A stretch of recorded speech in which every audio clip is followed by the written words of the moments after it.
Okay, Winona and South scared the crap out of me. I got hygiene that I have to like Hello, major I got in it. biology Okay. first. I'm like, I don't do biology. Or I don't do biology, so But like at the U of M, they have like that. Only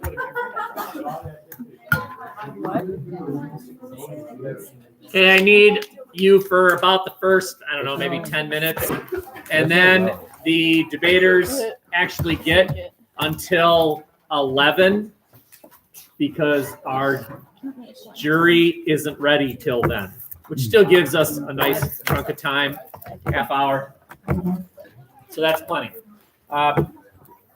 I did read and grade your papers for the most part. They were really, really good. As far as those of you who haven't done it yet, when you don't do a key in time, it becomes half the grade. That's not the policy as far as major assignments is concerned. The major assignment policy is 10% per day until it gets to 50%. And then you can't lose more than 50%. So if you hand it in today, the best score you can get is 90%, 80%, 70%, 60%, 50%, and then that's it, 50%. Okay? Any question on schedule? Okay. Look at my notes this day versus. Let's introduce the problem of Missouri. I was so lazy. Hey, I just want to go. So take a look at this map, and you will see that the green is the Louisiana Purchase. Yeah, it is. You're right.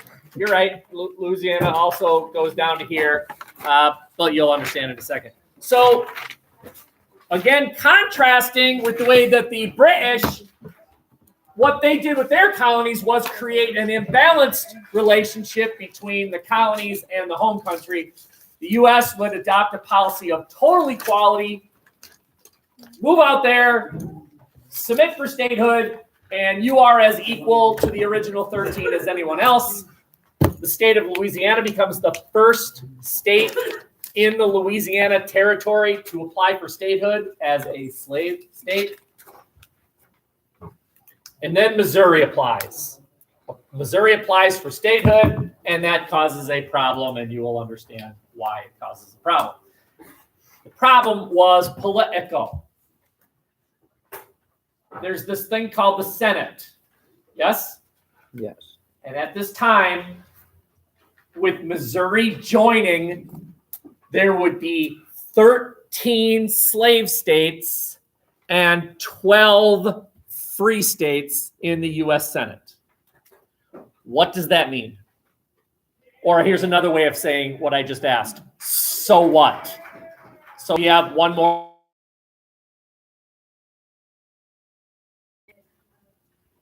Give me, talk that out. What do you mean voting? Each state gets 2 senators. Each senator gets a vote. What? What are you hypothetically suggesting might happen? Very good. So there might be some pro-slavery legislation that the slave states could vote for and supposedly pass because they have 2 more pro-slavery votes. Does that mean that they could legalize slavery in New York or Pennsylvania? And the answer is no. Only states can do that. But they could legalize it where? Very good. Okay. Well, I understand what you're saying. They could legalize it in the territories, right? The territories, the area circled in blue. Theoretically, slavery in the territories. Well, think that through.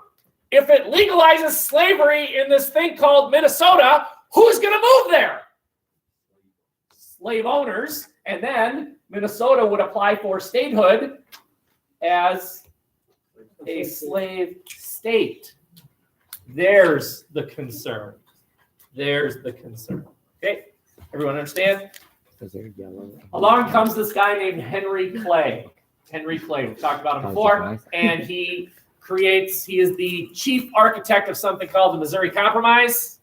It was in your Kias, yes? Yes. What did it say?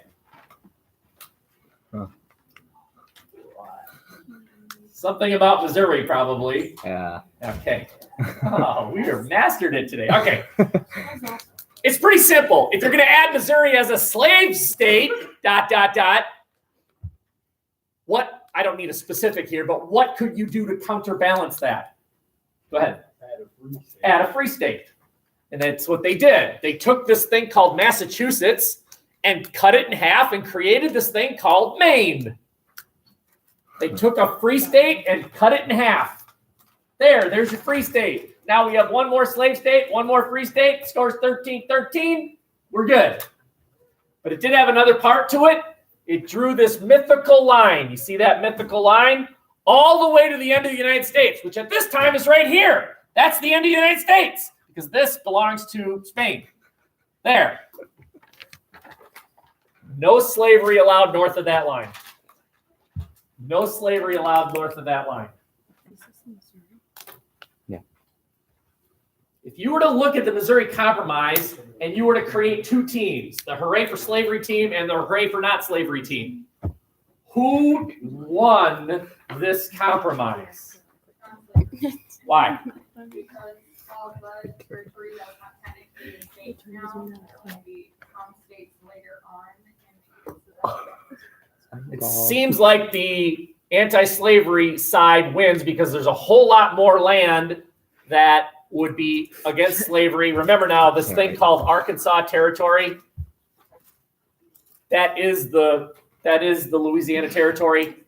Theoretically, they could create one big state here and then make this blue area into three. And then slave states would win. And that's why pro-slavery was okay with this line.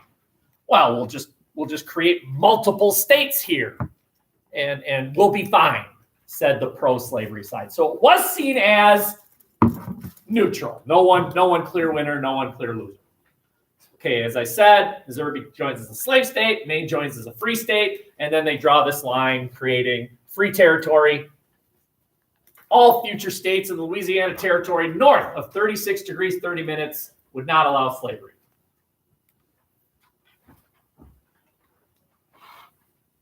Have they solved the problem of slavery? No, they do what they're really good at. Think about it later. Hey, can states ignore federal laws? I don't know. Let's think about it later.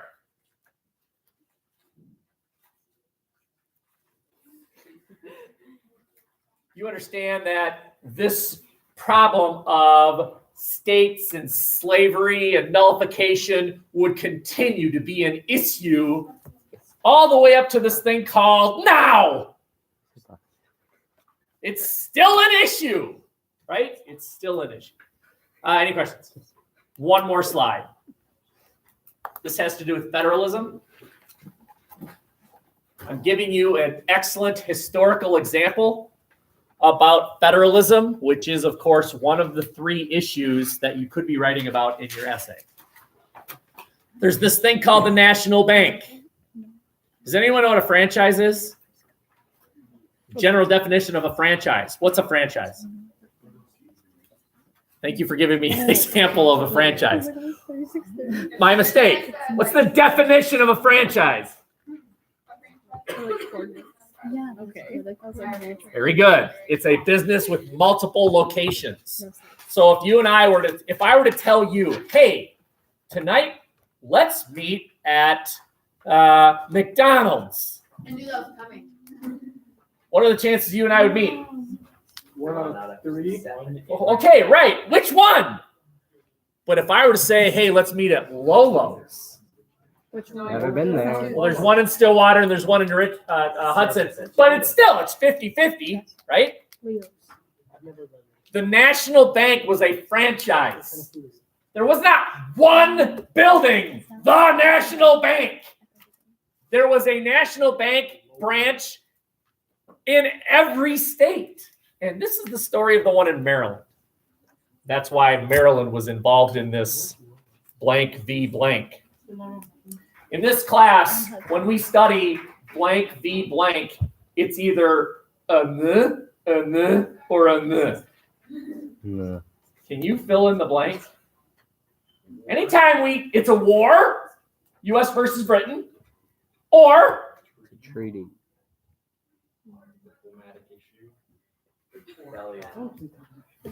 Conflict of some sort. war. Okay, very good. A Supreme Court decision. That's what this is. Or an election. Right? It's either a war, an election, or a Supreme Court decision. This is a Supreme Court decision. Okay? That is Maryland. Remember when I challenged you to draw Maryland? Would you have even been close? I was very close. Okay. This is what Maryland did. The state of Maryland said, hey, states have the right to tax. Let's tax the national bank. That's in Maryland. So they show up. Tax officials show up at the national bank one day in Maryland. And they say, we'd like to see your books. Here are your profit margins. You owe us this much money, national bank. And they went up to this guy named McCullough, who was an employee in the national bank. And they said, hey, Mr. McCullough, here's your this branch owes the state of Maryland this much money. And McCullough says, I'm not paying you a dime. You can't tax the federal government. States cannot tax the federal government. We don't have to pay you anything. And Maryland said, oh, yeah, you do. You're within our borders, and we're fucking to file a very important letter. Okay, well, it goes to the Supreme Court. It goes to the Supreme Court. Can states tax the federal government? Anyone have an answer? What was the question? Can states tax the federal government? That, my friends, is Mr. McCullough. Back off, ladies. He's the guy that refused to authorize the payment to the state of Maryland. I'm not paying you a thing.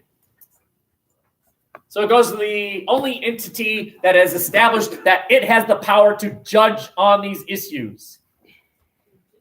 The Supreme Court of the judiciary branch. Very good. So it's in red, which means you don't necessarily have to write it. But here's the question the Supreme Court has to answer. Can states do this? Can states tax federal government institutions like the national bank? So it goes to the Supreme Court, and the Supreme Court issues 3 rulings based on this case. Number 1, if you want to know what number 1 really means, what number 1 really means is Congress has the authority to create a national bank. Who in his grave is saying, yay, Hamilton! Hamilton wins!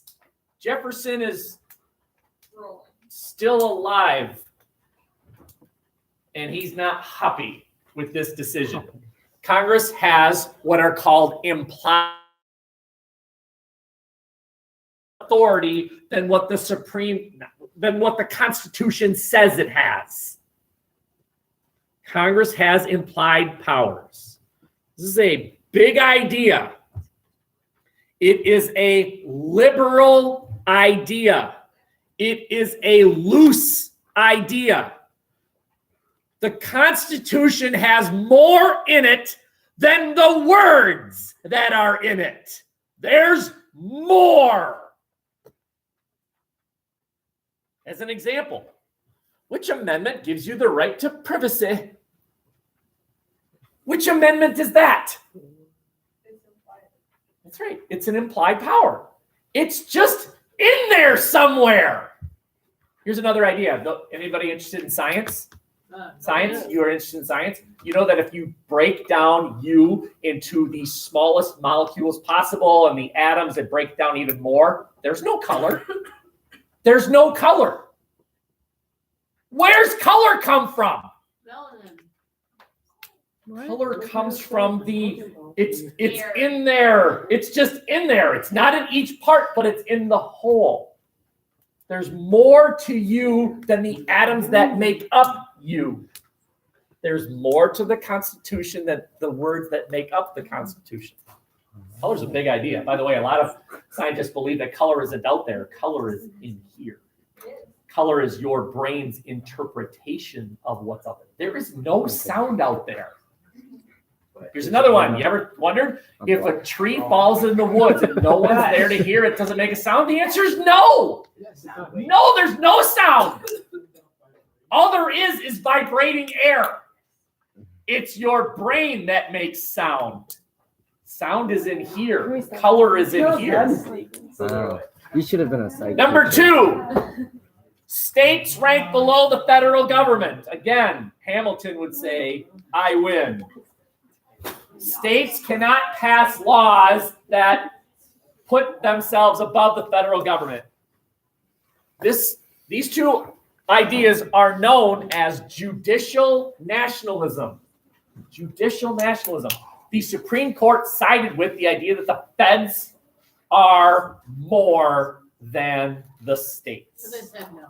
Hooray for Hamilton. Correct. Maryland cannot tax the national bank. So the dude was right. Well, the Supreme Court agreed with the dude. Okay. Having said that, the 2 groups that are up today is the tax issue and spending issue and the whiskey tax. Those 2 groups, you're up today. The yes side, you're up first. I will get everything set up here. We're taking notes. What's the yes side? Well, you're 11, right? Yeah. 11:05-ish, whatever. The notes, any notes you take would be for your own benefit as far as the essay is concerned. We're gonna do like the tax. Correct.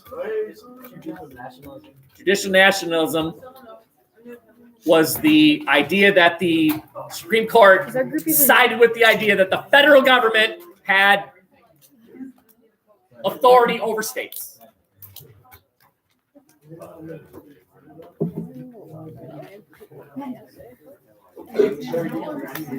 Ow. That actually hurt. Supreme Court decided states were lower. Everyone can come if you want. I'm going to a Gopher game Friday and Saturday night. I'm busy. It's their last home games.